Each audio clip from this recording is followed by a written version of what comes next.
There is a feminist on Twitter called Clementine Ford, and recently she created a hashtag campaign called... Is there really such a thing as a hashtag campaign? That sounds kind of stupid. She created a hashtag called Questions for Men, in which she poses questions that are directed at men, but actually they're not questions. They are intended to be sarcastic, and each of them implies some kind of oppression of women. And you'll see what I mean as I go through these. But when I was reading through them, I realized that Clementine Ford really is at a loss when it comes to men. I don't think she understands men, because I don't think she has ever listened to anything a man has to say unless he was telling her exactly what she wanted to hear. This is a very common problem. It's not unique to feminists. A lot of women have this problem, but feminists have it to a very extreme degree, to the point where they cannot even stand hearing anything a man has to say. They don't want to hear about men's experiences, they don't want to hear about their feelings, they don't want to hear anything except praise for feminism and self-loathing men groveling in supplication for the horrible crime that they have committed by existing. So anyway, I thought I would answer some of her questions and, this way try to reach out across the divide. Maybe you will find this amusing. I don't know. I really don't know what my audience finds amusing. Oh, here's an example. Questions for men. Can you please read this and find it within yourselves, not to comment, but just absorb? TW for rape. And then she points to some link. Robot Hugs. And Robot Hugs has a kind of comic. And I will read the comic. You can imagine it, I guess. A person says, "Prepare yourselves. I am about to utter a radical statement. I would like to not get raped. As such, I am a radical. I say radical in the sense of requiring the restructuring or demolition of social norms and institutions in order for something to be comprehensively addressed. For example, this year we were reminded that a radical statement for Black Americans is, I would like to not be murdered by my government. That is a reasonable thing to ask. It is also a radical statement. These are not mutually exclusive categories. My radical statement is, I would like to not be raped." Oh my god, is this going to go on for fucking ever? Yes, I guess the answer is this is going to fucking go on forever. Oh my god, I'm just going to skip to the end. "I am a radical because I need to not belong to a society that institutionally and organically supports a culture that enables rape." No, you need to be in the fucking loony bin, you retard. "Burn it all down and rebuild it better, because I would like to not get raped." I think if we burn it down, you're probably just going to be killed. So maybe burn it all down is not the best idea. But maybe what should happen is you should be transported to a place with all the people who think like you and create your own little utopia there. And then you can burn down your own utopia when it fails. Yeah. So I guess the answer, Clementine, is no, I can't read that stupid, retarded article and not comment on it. Okay. Where was I? I'm just going to look through her Twitter timeline and read and answer these questions for men, because it's obviously very important to her to know what men think. And I'm a man, so I can do this. Clementine Ford. "When you have a hostile disagreement with someone, is it common for them to say you're angry because no one will fuck you?" Well, I try not to get into hostile disagreements with people, but it is very common for feminists to say that anti-feminists are fedora-wearing neckbeards who can't get laid. So I think that's the flip side of it. I think both sides will use those kinds of insults because they attack us at our weakest point. Have you ever called out sexism or misogynistic behavior when you're out at the pub with your mates? Well, me and my mates, we joke around a little bit, but we all treat women with respect because we're not your stereotype. I guess either you're just hanging around with losers and jerks, or you're insane. I don't know what it is. I guess either way you're insane. So yeah, you're insane. That's the answer. All right, next one by Steve O.C. In a restaurant, does the bill come to your or your wife, girlfriend? Well, they usually put it on the table, and then as a little joke, I slide it across the table to my wife and I say, I didn't bring my wallet. And she looks at me and laughs. Anyway, yeah, but I don't go to restaurants that much. This is Chelsea Ailing. Do you feel underrepresented in media or politics? I feel unrepresented in media and politics. Completely unrepresented.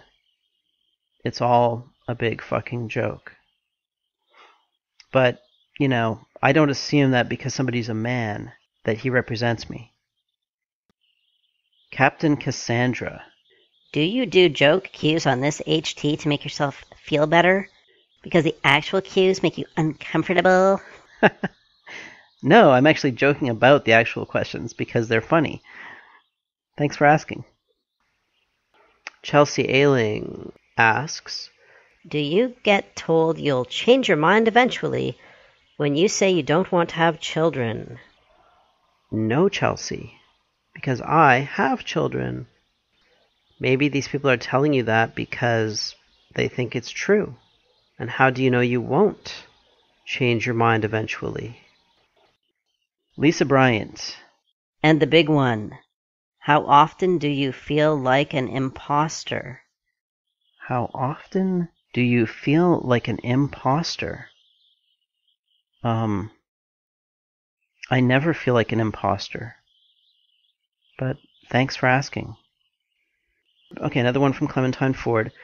Have you ever spoken at a White Ribbon Day event and watched as women organized it and did all the catering? So I think a White Ribbon Day event is this kind of thing where women get together and basically hate on men. Isn't that essentially what it is? Maybe if you guys were a little more inclusive, it wouldn't be just women there. All right, let's see. This is from Merlin M. Has anybody suggested that you're employed solely as a diversity hire? No, nobody has ever suggested that because there is no affirmative action for white men. And in fact, there is legal discrimination against white men. So nobody would suggest that since it's not possible. But I have the solution to this if you think it's a problem, which is just get rid of affirmative action. Then nobody can accuse you of being merely a diversity hire. They will know that you actually earned your position on your merits and were not selected to fill a quota. See how that works? Wouldn't that be a better world? I'm glad we can agree on that. All right, Clementine Ford. When you tell people about something distressing that happened to you, do people assume you're lying or overreacting? Well, I don't usually go around telling people about distressing things that happen to me. I usually keep them to myself. And I don't overreact. So it's usually sort of the opposite. For example, this summer, I had melanoma diagnosed on my back. And I didn't tell anybody about it until I got the biopsy done and all these things taken care of. And it turned out to be fairly minor and it was removed. So I waited until I found out whether I was probably going to live before I told anybody. I didn't want pity and I didn't want to distress anyone, and I just wanted to keep it to myself. I think women tend to look for more sympathy and get more sympathy. All right. This one is from Petra Stark. How do you balance work and family? How do I balance work and family? Well, it is difficult.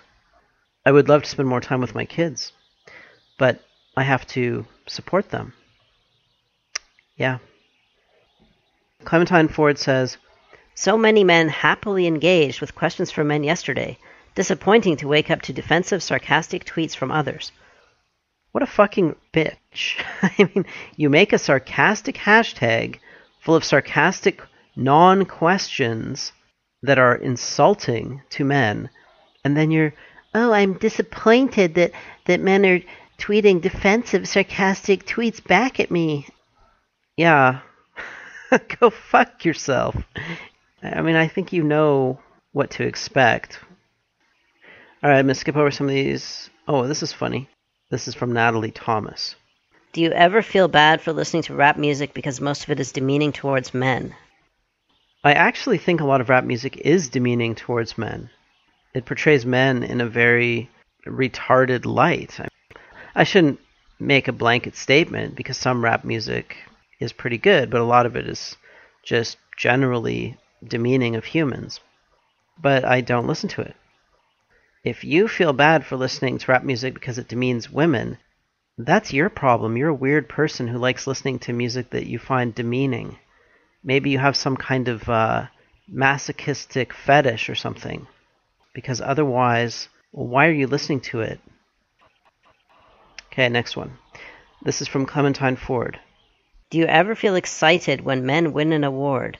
Because usually it's just a sea of women awarding other women.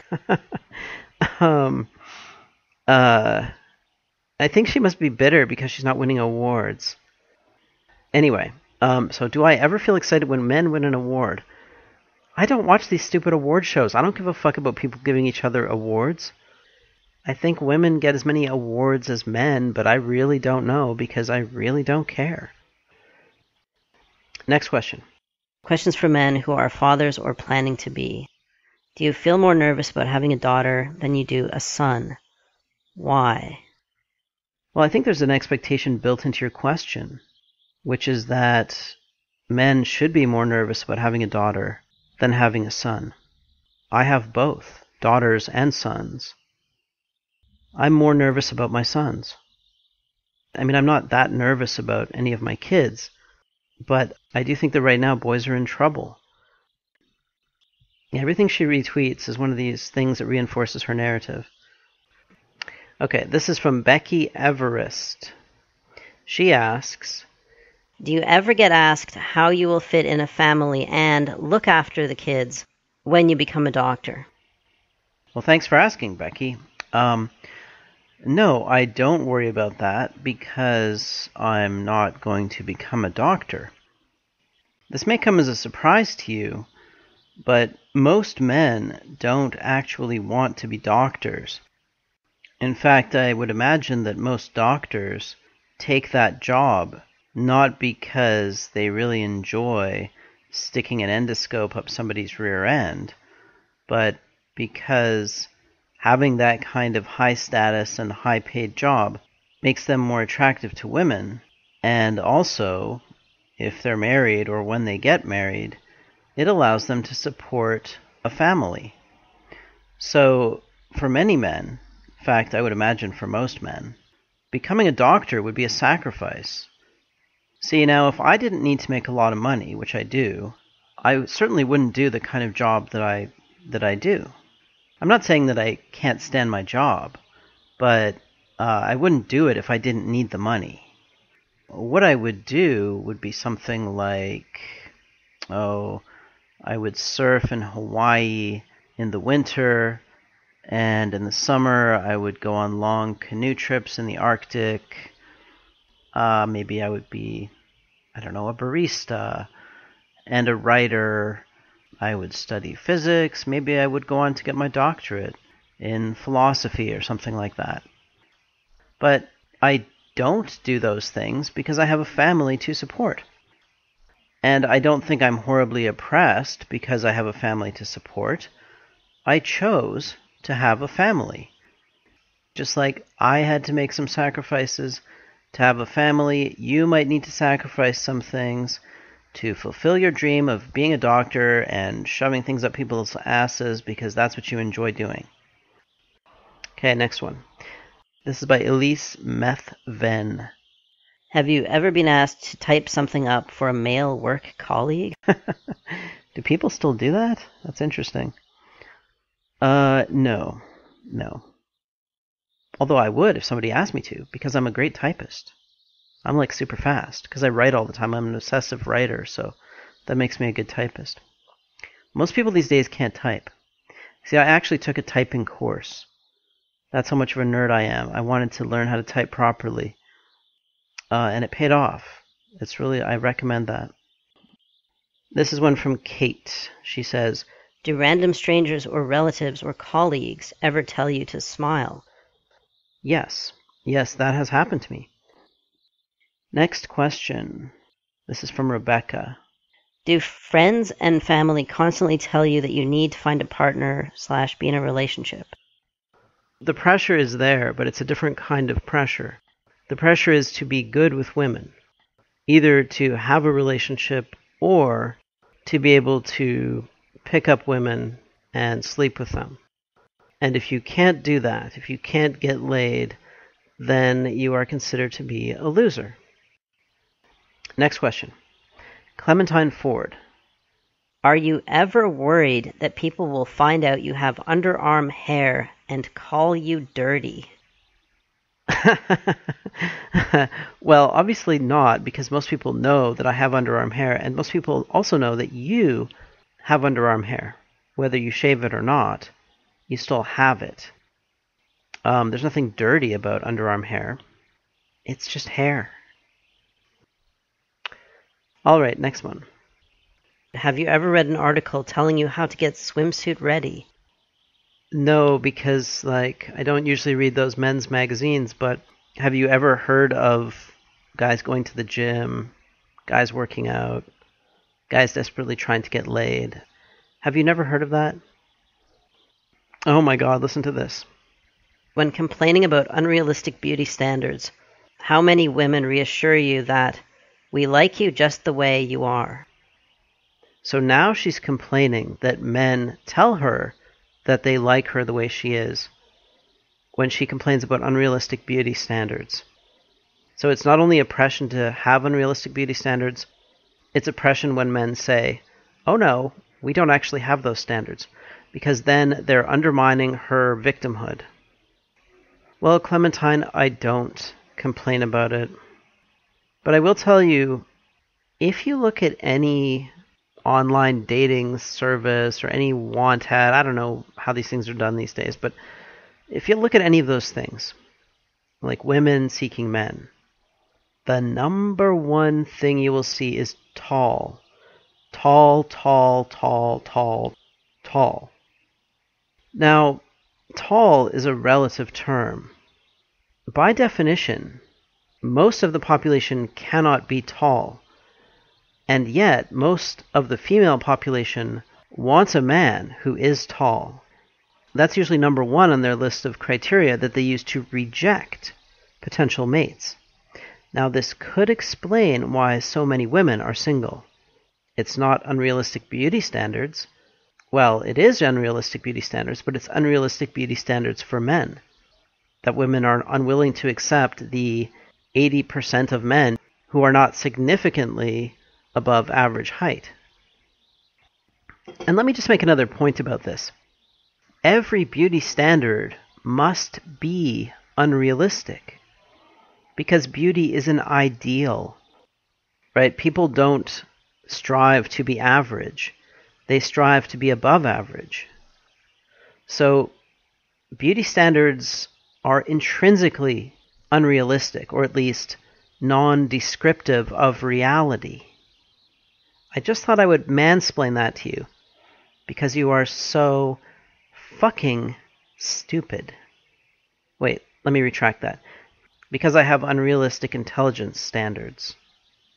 That's something you can complain about. Okay, hold on. There's so much junk here. I'm gonna have to move through it faster. Here she says, Loving the irony of now being accused by whiny baby boys that I've done it all for attention. Clementine, everything you do is for attention. That's what you do. You don't actually engage with ideas. You engage with emotions. So yeah. Boo fucking who. Oh, and she also says here, I'd like to thank all the petulant man babies in my TL who helpfully list anti-feminist in their bios. Makes it easier to block you. yeah, I mean, that's what you guys do, right? You try to create this little echo chamber and this little isolated space where you can spew out your bullshit and nobody can challenge it. Then you complain that men aren't listening and men don't show up at your little parties. I mean, what the fuck? Okay, sorry.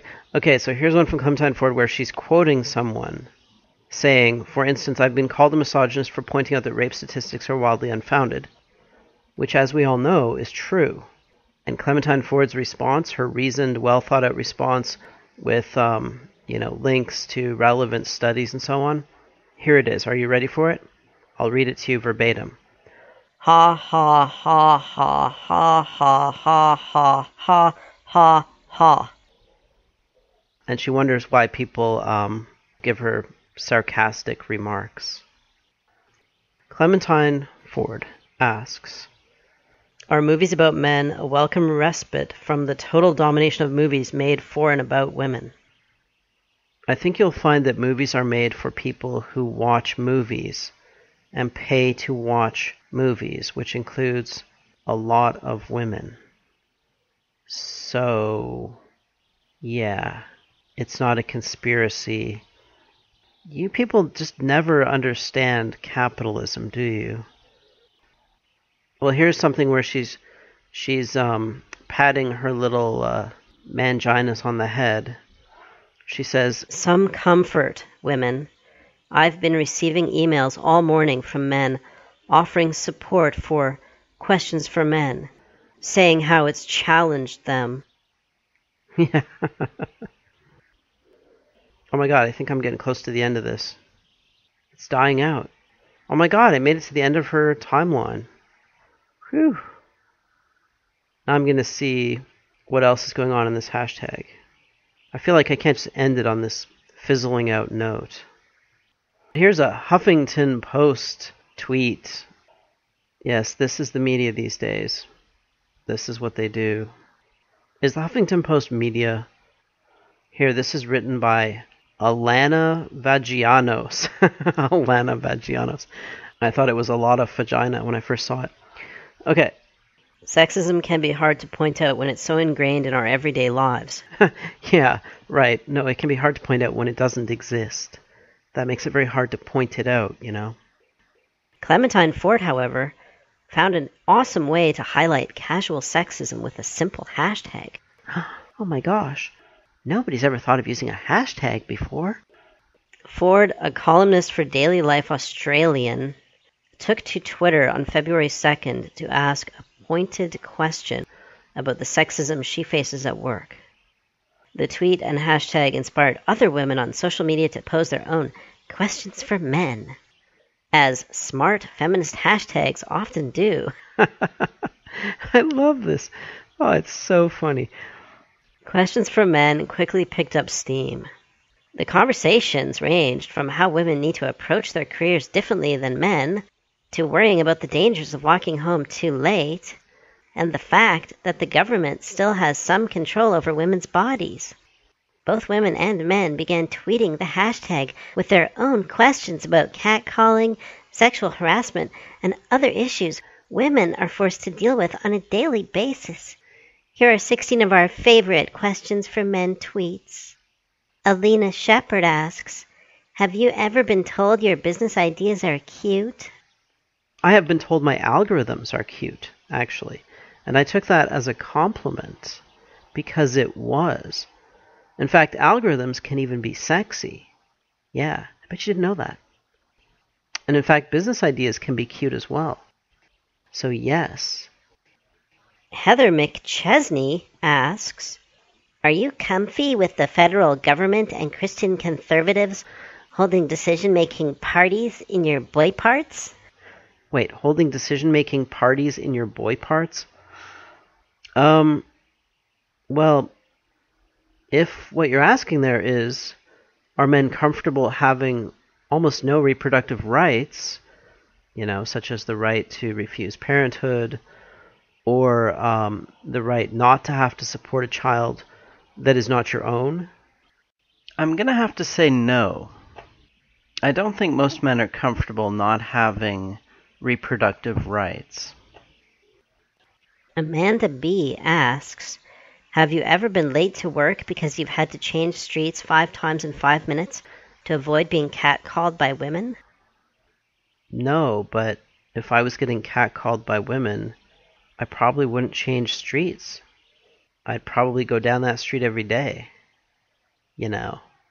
Someday, Amanda B., the catcalling is going to die out, and because of your, crazy feminist beliefs, you'll probably be single in your 40s, and you'll have that wrinkly skin, and your hair will be thinning, and you'll be all frumpy, and you'll realize too late that it wasn't so bad that guys found you attractive.